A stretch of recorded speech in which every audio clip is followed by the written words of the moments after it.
We don't feel like we live in a science fiction world. Nothing feels dramatic.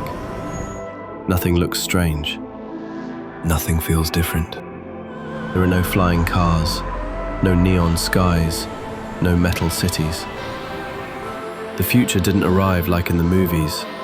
It arrived quietly, subtly. And that's why most people didn't notice when it started. It didn't arrive as a revolution. It arrived as an improvement. Quiet systems, invisible decisions, patterns growing beneath the surface. And by the time we noticed the change, we were already living inside it. Because it didn't look like control. It looked like progress. Writers were already describing the world we now inhabit. They weren't futurists. They weren't engineers.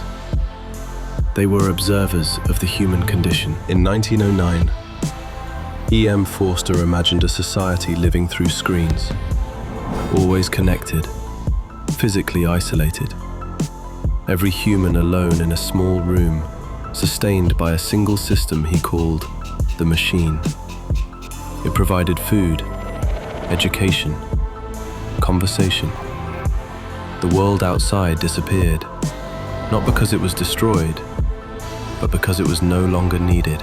In 1909, Forster was already talking about technological dependence, a society so supported by its systems that losing them meant losing itself.